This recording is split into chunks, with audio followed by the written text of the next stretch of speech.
پہلی بات تو یہ ہے ریاض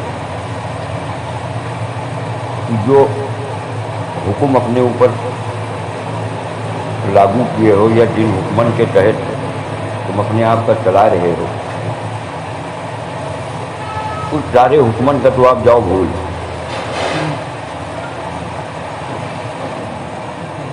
کہ حقوق کی ادائیگی ہو، کمائی میو ہو، کمائی میو،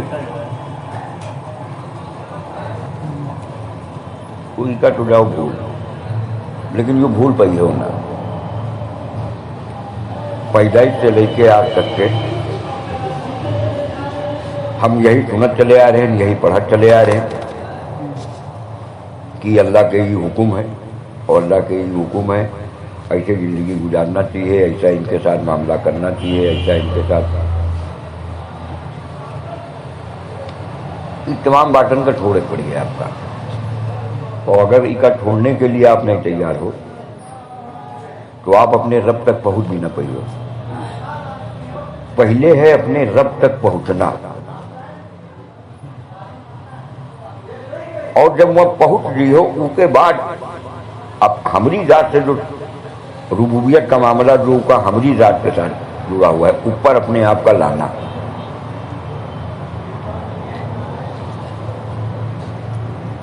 ابھی ہم اس اسٹیج کے اوپر ہیں، ابھی تو دگھے میں چل رہی ہے زندگی کہ حکم بھی ہے اور رب کی بات بھی ہے، رب کے تذکرے بھی ہیں، ان کا بولنا بھی ہے، ان کا سننا بھی ہے. دونوں چیزیں ایک ساتھ چل رہی ہیں، اور دونوں چیزیں ایک ساتھ چل رہی ہیں، اور دونوں چیزیں جہاں پر ہیں میں ہے میں کوئی ترقی نہیں. وقتی طور کے اوپر کبھی نماز میں تھوڑا سا ہم کا جو ہے لذت مل جاوت ہے، کبھی رب کی بات سنے ہو کرے ماں اور سوچے ماں لذت مل جاوت ہے. لیکن زندگی جہاں پر رہے وہ ہے وہیں کے اوپر، میں کوئی بدلاؤ اندر سے نہیں ہے، باہر سے تو ہے، اور باہر کا بدلاؤ یہی ہے، داڑھی ہے، ٹوپی ہے. تو سب سے پہلی بات جو ہے وہ اپنے دماغ سے اپنے رب تک پہلے پہنچو کہ ہمارا رب کون ہے.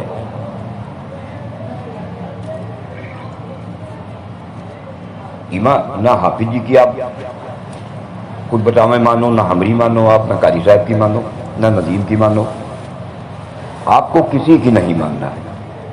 اپنے اعتبار سے اپنے رب کو پہلے پہچانو، اس کو جانو. جب جان جاؤ کہ یہ ہمارا رب ہے،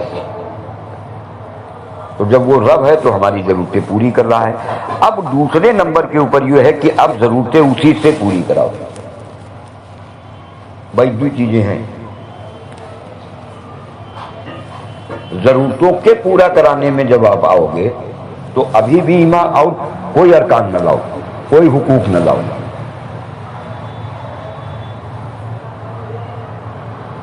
ابھی تو براہ راست ان کی طرف سے حاجت ڈالی جا رہی، براہ راست اس سے اپنی حاجت کا پورا کرانے کے لیے کہو، چاہے لیٹ کے، چاہے بیٹھ کے، چاہے جو کیفیت میں، چاہے جو حیت میں. ان کی طرف سے آوے والی حاجت کا وہی سے پورا کراؤ. ان کے لیے ہماری ذات کے اوپر، ہمارے جسم کے اوپر جو بھی تکلیف آوے ان کا برداشت کرو، ان کا جھیلو. اور ہم 2 سال سے اس بات کے اوپر اگر سن رہے ہوئی ہو تو ہم 2 سال سے رمضان کا جو مہینہ ملا ہے وہ صرف یہی کے لیے ملا ہے. رمضان میں سب کچھ ہونے کے باوجود، چاہے ایک متقی اور پرہیزگار بزرگ ہوئے، اور چاہے ایک نوا مسلمان ہو. نوا مسلمان سے مطلب کوئی ارکان سے مطلب نہیں، لیکن رمضان جب آئے ہوا تو روزہ بھی رکھ رہا، نماز بھی پڑھ رہا.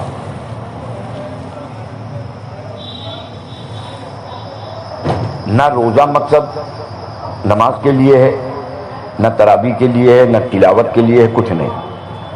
روزہ ملا یہ وجہ سے رہا ہے کہ آپ سمجھ لو کہ آپ کے اوپر جو اللہ کی طرف سے حاجتیں اور ضرورتیں ڈالی جا رہی، آپ کائنات کے اندر رہ کے وہ تمام حاجتن کا اور ضرورتن کا 14.5-15 گھنٹے ہندوستان کے اندر، ورنہ ناروے جیسے ملک میں 21 گھنٹے کا روزہ ہوتے، 21.5 گھنٹے کا.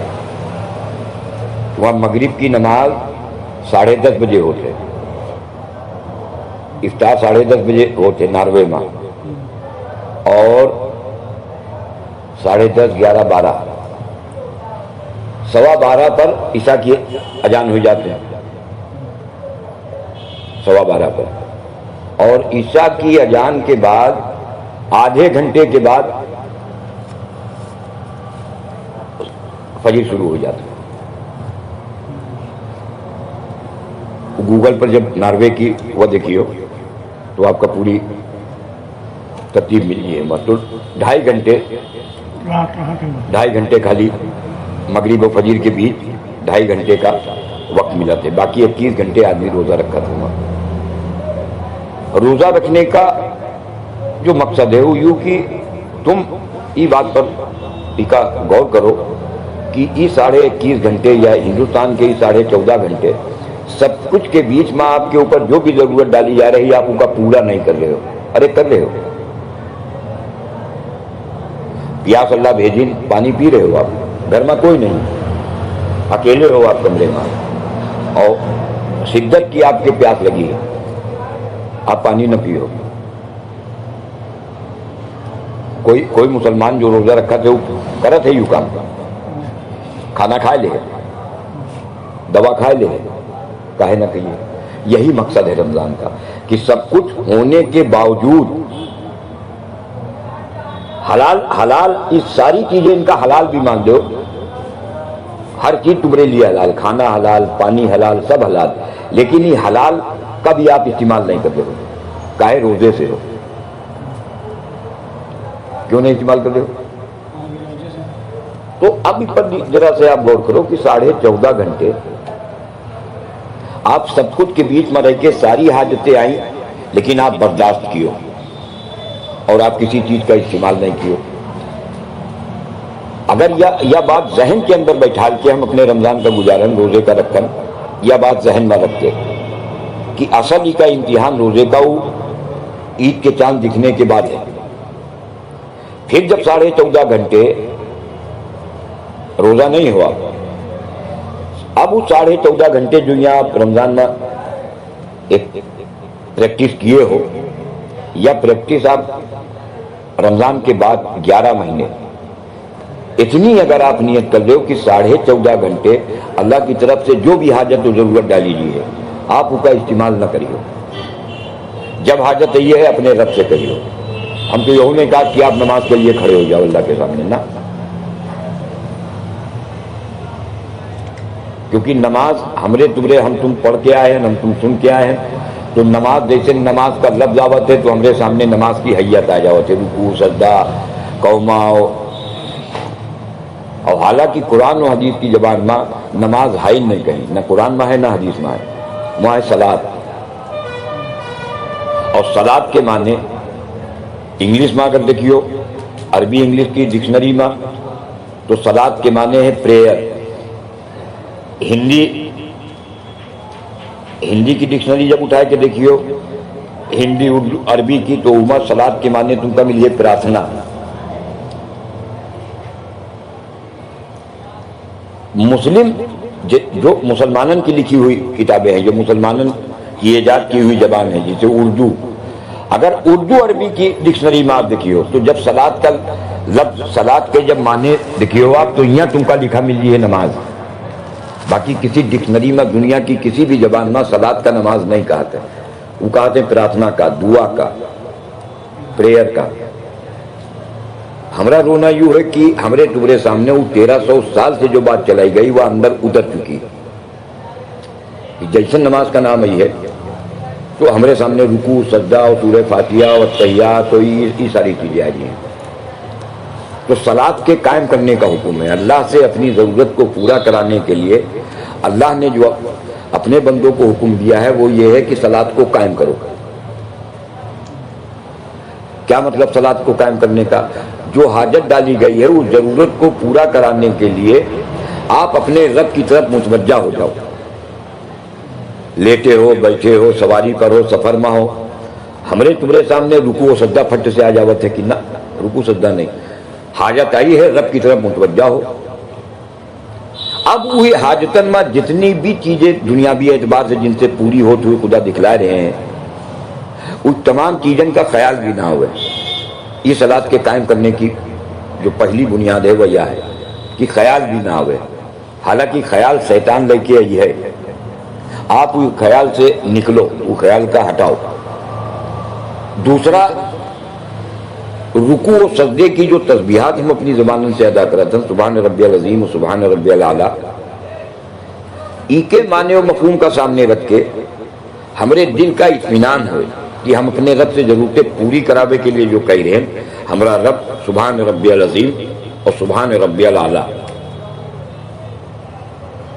اور تیسری قائم کرنے کی شرط یہ ہے کہ اللہ ہی کے دھیان کے ساتھ اپنی ضرورتوں کے سامنے پیش کرو، کہیں خیال نہ ہو اس کا، یعنی اس کو دیکھتے ہوئے صلاۃ کو قائم کرو. جب اس ترتیب کے اوپر آپ رمضان کے علاوہ کے مہینے میں آؤ گے 14.5 گھنٹے، تو اگر 14.5 گھنٹے کے اندر ہماری حاجت نہ پوری ہوئی، رب نہ پوری کرے، تو 15 گھنٹے کی آپ کوشش کرو. 15.5 16 گھنٹے، جب تک کہ ضرورتیں رب کی طرف سے آنا اور رب سے پورا کرانا نہ سیکھ لو، باقی کسی چکر میں نہ پڑو. لیکن یہ اتنی آسان بات نہیں ہے کہ چکر میں نہ پڑی ہو، کیونکہ وہی کا آج تک کے سنے ہو، وہی کا آج تک کے پڑھے ہو، تو ایمان آپ کا اپنے طور سے نکلے پڑی ہے. ایمان کوئی آپ کا نکال بھی نہیں سکتا، اور نہ آپ کا کوئی سمجھا سکتا ہے. اللہ یہ نہ کوئی سمجھا پائے گا اور نہ آپ کو کوئی نکال پائے گا. اور سب کا تو چھوڑ دو، سارے نبی موجود ہوں، سارے نبی بھی ای لائن سے آپ کا نکال نہیں سکا. اگر آپ رب کی ربوبیت میں آپ کے اندر فالٹ ہے تو سارے نبی مل کے آپ کا وہ فالٹ نہیں دور کرا سکتے ہیں. اور سارے نبی مل کے رب اپنی حیثیت اور حقیقت کے ساتھ جیسا ہے، سارے نبی مل کے بھی آپ کا سمجھا نہیں سکتے، کیونکہ آپ غلط راستہ چن لیو. نبی بھی ایمہ ذریعہ نہیں، نبی بھی ہمارے جیسا انسان ہے. تو یہ معاملہ تو ہم کو اپنے رب سے براہ راست بنانا پڑے گا. یہ ہماری اپنی ذات کی محنت ہے، ہماری اپنی ذات کی محنت. اس محنت میں اب جو تمہارا ایک سوال تھا کہ ہم اسباب میں جب نہیں لگے تھے تو بڑا سکون تھا، اب لگ گئے ہیں تو بالکل ترتیب پلٹی ہوئی نظر آ رہی. تو یوں آپ کا رونا ہے. آپ نے اپنی ذات کو نشانہ نہیں بنایا. نہ مایوس ہونے کی ضرورت تھی، نہ گھبرانے کی ضرورت تھی، اور نہ خوش ہونے کی ضرورت تھی. جس شعبے کے اندر جو کچھ بھی کر رہے ہو آپ کر کے خوب لاؤ. اس لانے میں آپ کا کچھ نہیں ہے. تو آپ جو کہہ رہے ہو کہ جو ہم کما کے لا رہے ہیں وہی میں سے کھا رہے ہیں، تو یہ آپ کا رونا ہے. ان کا علاج ہم نہیں کر سکتے، ان کا علاج نبی نہیں کر سکتے.